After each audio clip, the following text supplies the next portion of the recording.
চলতি 2014-তে ভারতের সঙ্গে যুদ্ধবিরতি চুক্তি লঙ্ঘন করে রেকর্ড করল পাকিস্তান। এবছর এখনো অবধি মোট 562টি আক্রমণের ঘটনা ঘটিয়েছে শরীফের দেশ। 2003 সাল থেকে বিগত 11 বছরে যা সর্বোচ্চ রেকর্ড। মোট 562টি আক্রমণের ঘটনার মধ্যে 410টি ঘটেছে ভারত পাক আন্তর্জাতিক সীমান্ত বরাবর এবং বাকি 152টি ঘটেছে জম্মু কাশ্মীর নিয়ন্ত্রণ রেখা বরাবর। 2 দশকেরও বেশি সময় বন্ধ থাকার পর ফের ভারতীয় বাজারে আসছে 1 টাকার নোট। তবে আগের চেনা পরিচিত নীলচে চেহারার নয়, এবার সে ফিরছে গোলাপি আর সবুজের সংমিশ্রণে।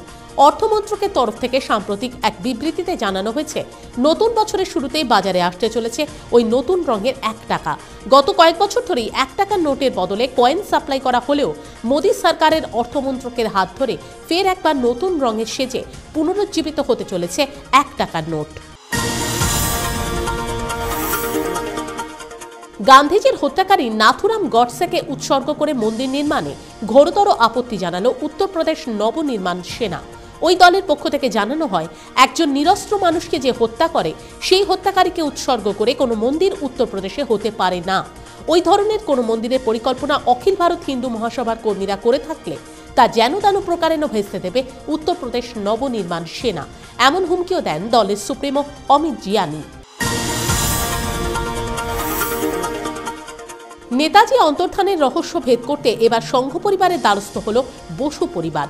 রাষ্ট্রীয় স্বয়ংসেবক সংঘের অন্যতম শীর্ষ নেতা ইন্দ্রেশ কুমারের সঙ্গে সাক্ষাৎ করেন নেতাজি সুভাষচন্দ্র বসুর ভাইপো ডক্টর DN বসু এবং ভাইজি চিত্রা ঘোষ।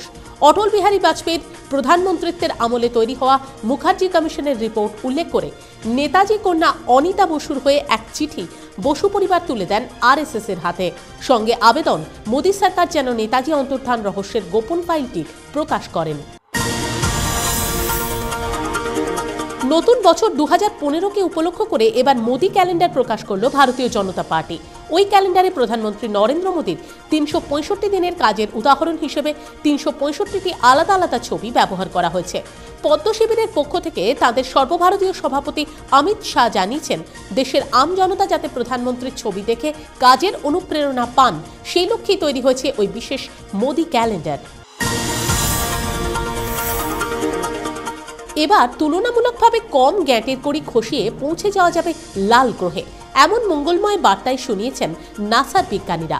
তাদের মতে বর্তমানে মহাকাশযান উৎক্ষেপণের আগে হিসেব করা হয় মঙ্গল তার কক্ষপথের ঠিক কোথায় থাকবে এবং মহাকাশযানটি এমনভাবে পাঠানো হয় যাতে তা একেবারে কক্ষপথের সেই অংশে গিয়ে ঢোকে।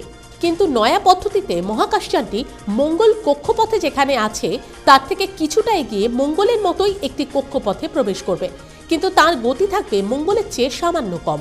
ফলে কিছুদিনের মধ্যে মঙ্গল পেছন থেকে এসে ধরে ফেলবে মহাকাশযানটিকে।